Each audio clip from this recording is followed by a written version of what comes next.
Oi, eu sou a Monalisa Perroni e esse é o Item Mais da CNN. Pessoal, aqui vai a minha indignação quanto ao descaso dessas autoridades nesse Pantanal, gente. Olha só, essa anta queimou as patinhas dela, gente, olha só.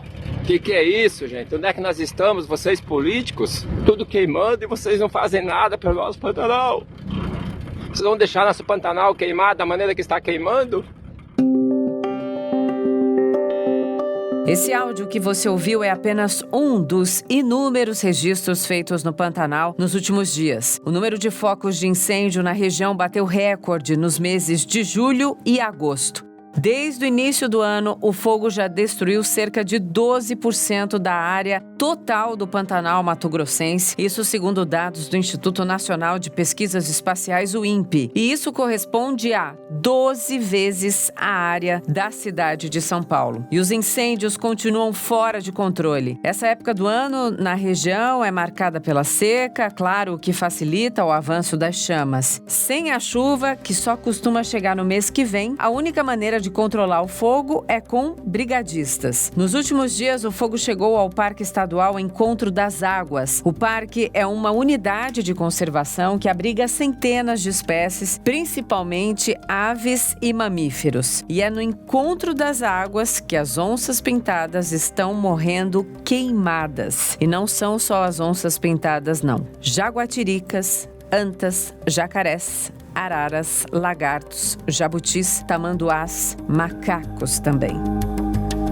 No Item Mais de hoje eu vou conversar com o jornalista Leandro Barbosa, que está acompanhando de perto as queimadas no Pantanal. Muito obrigada por ter topado falar com a gente. Você estava no Pantanal, né? Até 5 dias atrás. E eu queria que você descrevesse então pra gente as cenas que não saem da sua cabeça. Aquelas que mais te impactam e provavelmente impactarão, porque não dá para esquecer delas. São várias. Eu acredito que uma delas é você ir para um local que você imagina que você vai ver uma grande extensão de área verde, né? E de repente você encontra um lugar seco e extremamente queimado, né? Então você vai vendo os bichos acumulados em determinados pontos de água, que ainda tem água, alguns atravessando a estrada ali, a transpantaneira de um lado para o outro, tentando fugir do fogo. Então você vai vendo uma zona totalmente em desacordo com o que deveria ser. Assim. Em relação ao fim da vida, do ciclo da vida ali, quanto aos animais, o que mais te impactou? Eu acredito que não ter dimensão do que esses bichos estão passando e enfrentando. A gente ainda não existe nenhum tipo de levantamento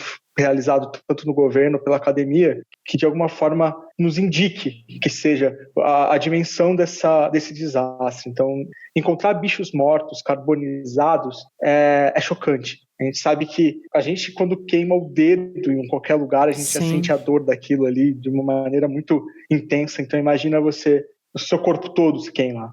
Uma das primeiras cenas, inclusive, que a gente viu quando chegou lá, que inclusive foi uma foto que acabou viralizando, foi da morte de uma cutia, né, que foi muito simbólico, né? A gente sabe que o animal não tem aquele canal, né, lacrimal para expressar em choro como nós, mas no caso dela tinha uma gotinha caindo no canto do olho, assim, parecia uma lágrima. Nossa. E aquilo para mim foi uma denúncia, sabe?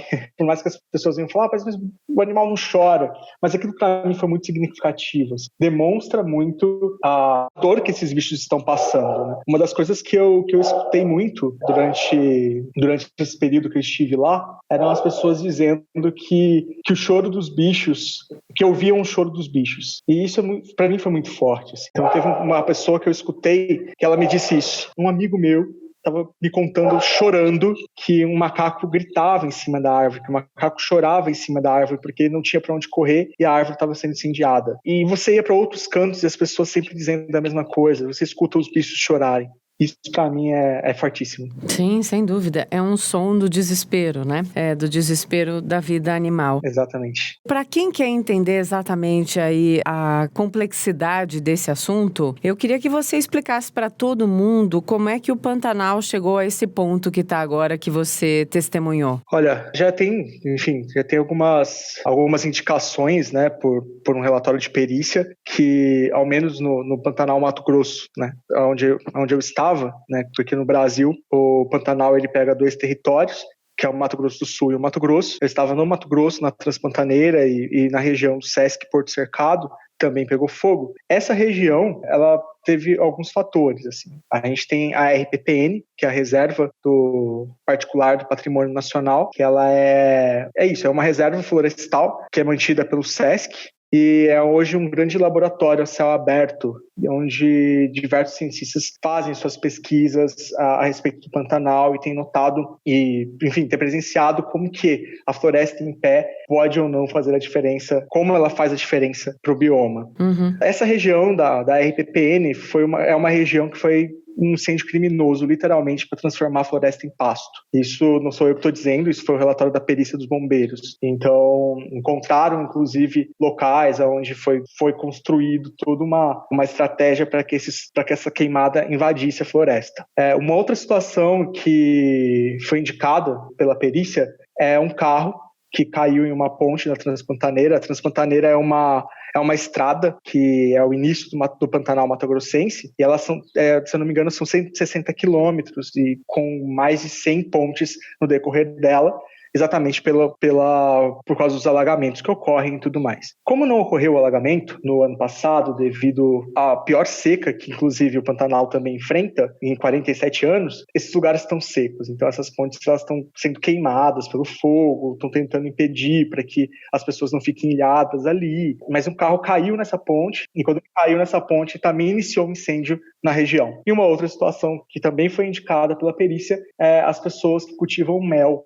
Então eles tacavam fogo ao redor das árvores, nas árvores, para poder atordoar as abelhas e conseguir de alguma maneira retirar o mel. E esse fogo, devido à grande seca, se alastrou também, causando tudo que a gente está vendo hoje. E Leandro, você como jornalista conseguiu constatar se o combate ao fogo está sendo feito da maneira correta? Ou seja, tem profissionais suficientes para combater isso ou não? Olha, os profissionais que estão lá estão de fato dando o melhor de si. Mas não é o suficiente para o tamanho de incêndio que a gente está presenciando, né? Quando a gente vai pensar numa Califórnia, você vê ali inúmeros bombeiros sendo mobilizados pelo Estado para poder resolver aquela situação. No Brasil, o número é ínfimo. Assim. Eu recebi informações, inclusive, que tratam um pouco do quanto de pessoas que estão atuando. Então, o total efetivo de militares e de funcionários do ICMBio, do SESC, do IBAMA, são 122 pessoas para lidar com um incêndio nessa proporção. É muito pouco. Então, assim, eles têm aí uma aeronave do SESC,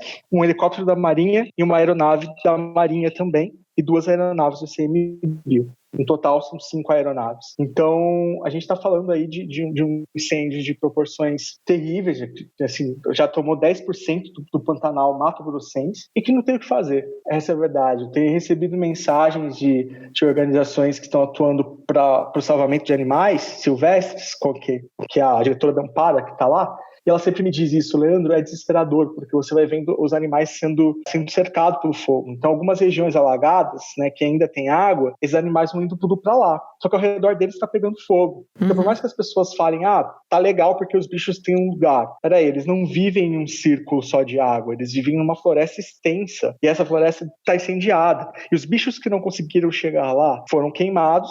E que até chegam na água, alguns nem sobrevivem se não são resgatados, porque o ferimento, né, das queimaduras infeccionam e vira a tragédia que a gente está vendo em muitos vídeos por aí.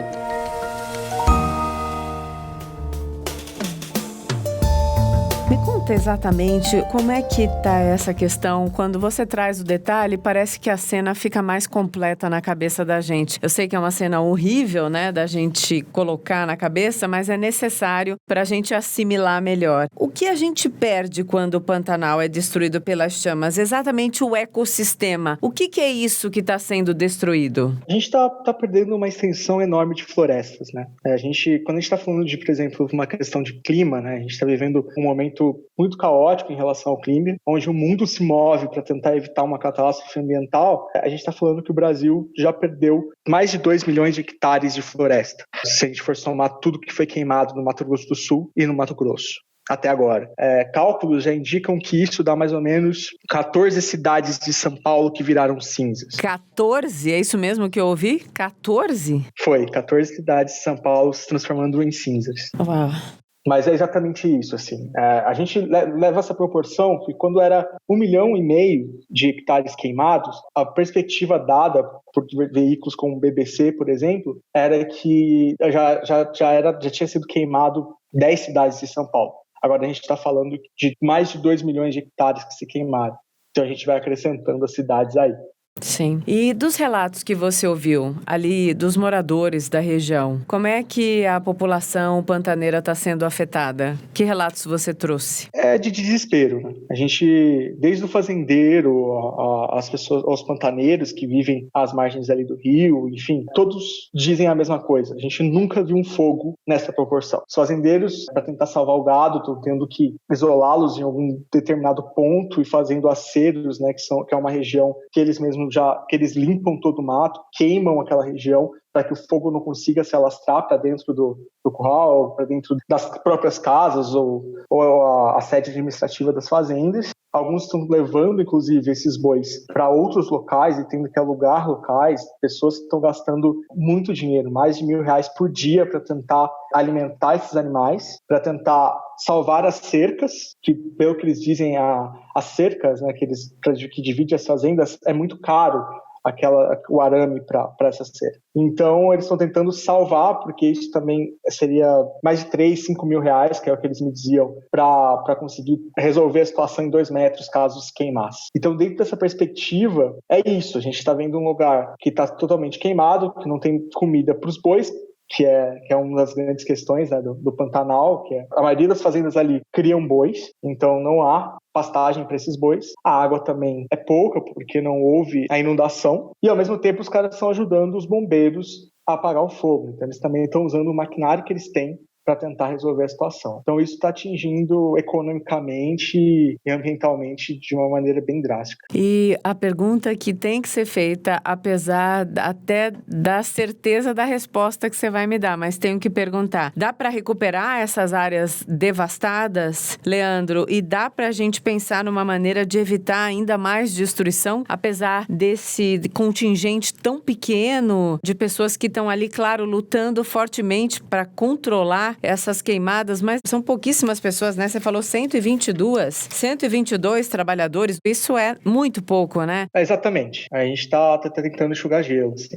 Eu digo a gente porque eu acabei também meio que me juntando a algumas pessoas que estão lutando pela região, tentando informar ao máximo o que está acontecendo, exatamente pela tragédia que a gente se vê. E assim, eu vou falar do que pesquisadores dizem, né? A última reportagem que eu li é uma pesquisadora da UFMT, ela falava isso, assim, algumas regiões do Pantanal, elas já são meio que tem um aspecto muito do cerrado, elas conseguem se recuperar um pouco mais rápido aí, que vai de, 5 anos elas conseguiriam se recuperar. Mas existem florestas e também a fauna que pode levar de 20 a 30 anos para a gente conseguir ver uma recuperação disso. Sim. E a gente tem que prestar atenção nessa fala dela, porque o que acontece? Agora, muitos animais migram para lá, principalmente aves, para um momento onde, enfim, as novas gerações vão surgir. Então você imagina que esse fogo devastou inúmeros ninhos. Então uma bióloga do SESC, que atua ali na RPPN, me disse que a gente perdeu uma geração de tuiuius e araras azuis. Nossa. Elas foram dizimadas porque os ninhos queimaram. Então a gente está falando de geração de bichos que deixaram de existir, exatamente por causa dessa queimada. Então a gente está falando aí de uma floresta e parte da fauna pode levar de 20 a 30 anos para se recuperar, de acordo com o que essa pesquisadora está informando. Né? Desesperador, né, Leandro? É muito cruel. A gente tem que falar sobre isso, mas é desesperador, sim. Querido, obrigada pelo tempinho aqui com a gente. Obrigada por trazer esse relato. É importante a gente colocar luz sobre as coisas. Luz, para mim, é informação. E não botar para debaixo do tapete, não. A discussão, ela tem que ser feita, os relatos têm que ser trazidos. Por mais difícil que seja a constatação, mas é isso aí, a constatação pode levar a gente a uma mudança de comportamento. É o que a gente espera. Obrigada, um beijo, tá? Muito obrigado para vocês também. Agora, para entender um pouco mais sobre a extensão dos danos já causados ao Pantanal mato-grossense e a uma das espécies mais afetadas pelas queimadas, a nossa equipe conversou com a pesquisadora Kátia Nunes, do Centro de Pesquisas Pantanal. A Kátia começou contando para a nossa equipe o que já foi destruído, é um panorama mesmo. E se é possível recuperar o que as chamas também já consumiram e consomem. Olha, a gente tem uma informação, uma observação sobre os danos mais gerais. Agora que nós estamos começando, por exemplo, que tem grupos avaliando a mortalidade dos animais, né? Aí que a gente vai ter uma ideia mais real da situação. Mas em termos da cobertura vegetal, que é o que expressa a maior visibilidade, e entendendo dos tipos de vegetação que ocorrem no Pantanal, então já fica claro qual seria então esse impacto real dentro dessas comunidades de plantas. Bom, a experiência ao longo do tempo estudando o Pantanal aqui do Norte, a gente tem conhecimento sobre essa cobertura vegetal. Então existe de um lado a vegetação que corresponde muito com o cerrado brasileiro. Então, esse tipo de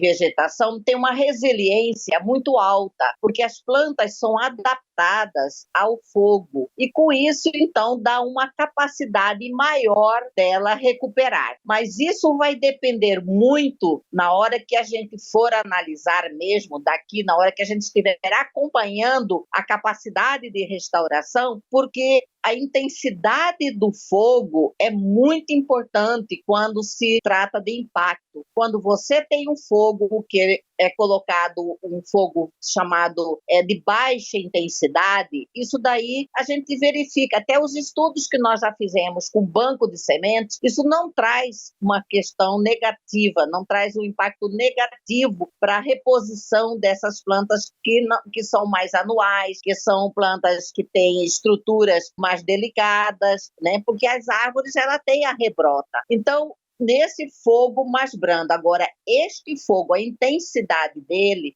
nós só vamos ter a real capacidade de dizer esse impacto e a capacidade de regenerar após essas primeiras visitas a campo para a gente ter essa ideia. Mas eu acredito que entre os tipos de vegetação que tem no Pantanal, principalmente no Pantanal Norte, eles têm mais capacidade de regenerar. Agora, as florestas inundáveis, os campos inundáveis mesmo, que é outro grupo de plantas que não tem relação ou adaptação ao fogo, isso realmente vai ser um impacto muito grande.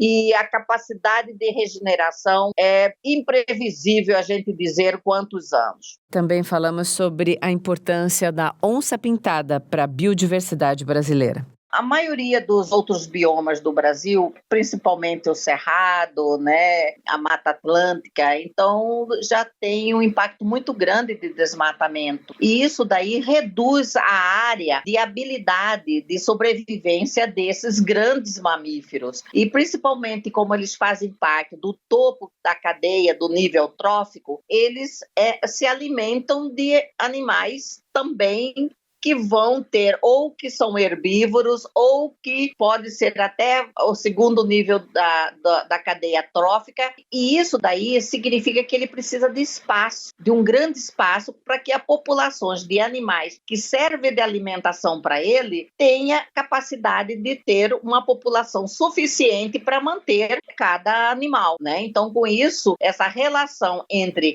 oferta de alimentos e cada indivíduo, isso daí precisa de grandes áreas para que eles possam se manter, né? Bom, então no Pantanal tinha essas condições, grandes áreas, né, que não estavam de alguma forma a presença do homem, principalmente nessas regiões que o habitat permaneceu mais úmido por mais tempo, né? Muitos ali temos relatos de que muitos fazendeiros não permitia a matança da onça nessa região dos encontros das águas, né? Então isso daí facilitou, né? Promoveu que a população dela se restabelecesse. Bom, o fogo destruiu muito desses ambientes. sementes, eliminou muito dos animais que servem para sua alimentação, e isso é um impacto que neste momento a gente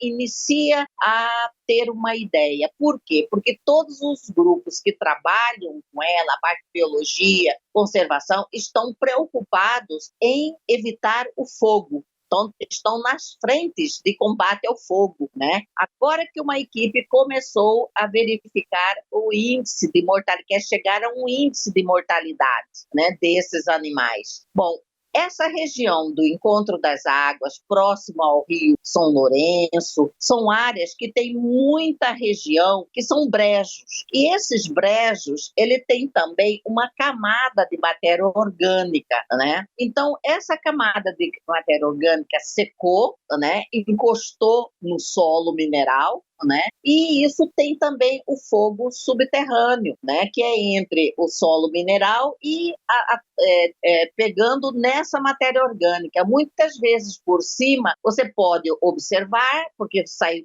umas colunas de fumaça, e às vezes você nem consegue verificar. Bom, os animais, no caso, inclusive da onça, fugindo dessas áreas, né, do fogo, passam por essas áreas e o corpo dela, o peso, afunda e no fundo está fogo.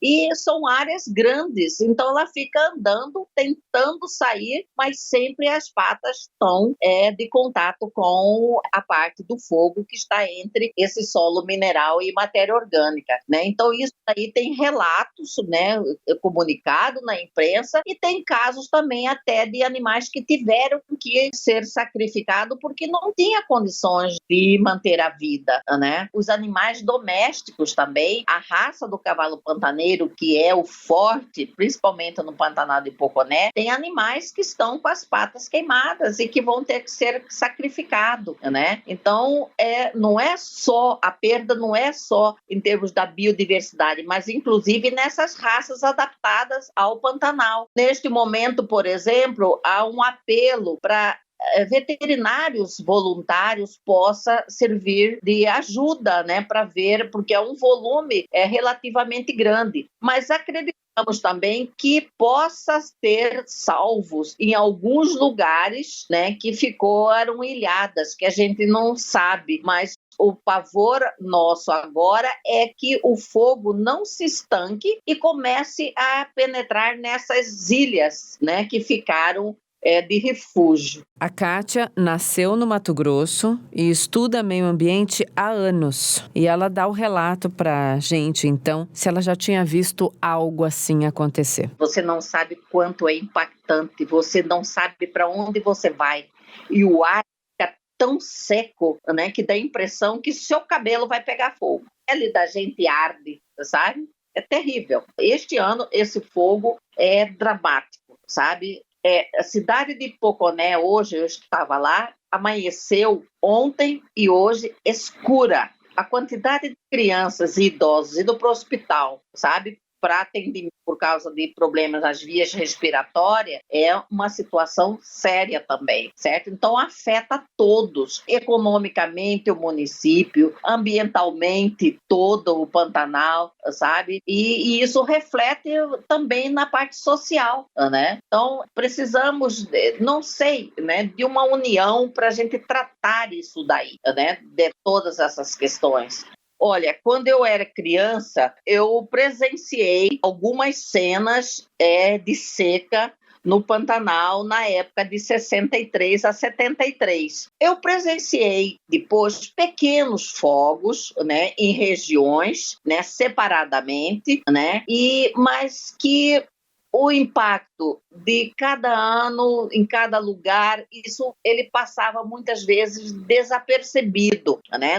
Você não verificava tanto essa destruição como a gente está vendo, porque geralmente era regionalizado, né? 1, 2 fazendas conseguiam controlar, né? Mas a partir de 2005 a gente começou a observar a cada 3, 4 anos um fogo forte, principalmente nas áreas que nós estávamos trabalhando com pesquisa. Então, a gente já até tinha planejado que durante o segundo semestre sempre poderia inviabilizar nossos trabalhos de campo, que poderia ter presença de fogo. Nada, era a vegetação queimando, mas a gente não percebia, por exemplo, na fauna, né? Agora, este ano associou a seca, né? Então, a seca fica mais dramático com o incêndio, porque aí mesmo os animais, no caso sobreviventes, não têm alimentação e não têm água. A Kátia está nesse momento no Pantanal e, como pesquisadora, ela dá aí um horizonte para a gente. Disse o que pode ser feito para diminuir os danos, as perdas. Eu acho o seguinte, há várias coisas que nós podemos fazer, certo? Uma coisa fica marcado, né? No Pantanal, nós temos que saber manejar o fogo. Então, nós precisamos deixar de ter o fogo como se fosse um inimigo número 1. Nós precisamos saber utilizar o fogo. Então, o fogo, na época adequada, um fogo brando, ele pode diminuir a biomassa disponível, mas isso tem que ser prescrito, da forma prescrita, certo? Controlada, com pessoas preparadas para controlar caso ele fuja do controle ou para não fugir do controle. E em época ainda que tenha umidade suficiente para não ter incêndio, né? Então, diminuindo essa matéria orgânica, cada ano, cada fazenda, cada região queima um pedaço, né? Como se formando um mosaico, isso evitaria os incêndios, né? Evitando os incêndios, isso dá tempo da fauna começar a se restabelecer e assim por diante. Outra preocupação e que a gente pode evitar se vamos entrar num cenário de grandes secas, que pode ser que haja, né? Nós temos que preocupar em oferta de água. Então, isso daí eu acho que é impossível cada um fazer. Nós temos que ter um planejamento de promover disponibilidade de água na paisagem para os animais de uma forma geral, certo? Porque a água diminui a capacidade, então, deles sobreviverem. Então, isso é uma questão que pode ser feita. Outro, nós podemos trabalhar em conjunto. Nós temos que ter um espírito mais coletivo, né? Primeiro, para evitar o fogo. Então, nós precisamos ou ter brigadas comunitárias, porque o que está acontecendo lá no Pantanal agora é um esforço de um grupo, sabe? Que envolve o efetivo do prévio fogo, dos bombeiros, do ICMBio, de ONGs, do trade de turismo. Então, muitos são voluntários e nós precisamos, então, ter uma estratégia maior, um plano estratégico maior para que essas capacidades possam realmente executar o seu serviço a contento. Mas nós temos um efetivo muito pequeno. As pessoas estão praticamente 2 meses combatendo fogo. Isso é inumano. A situação é gravíssima, o alerta é importante, por isso o papo também de hoje é tão relevante. Fica aí o alerta para a gente continuar observando o que está acontecendo no nosso país, especialmente no Pantanal mato-grossense. Amanhã a gente se ouve de novo, aprende mais. Então até amanhã. Até.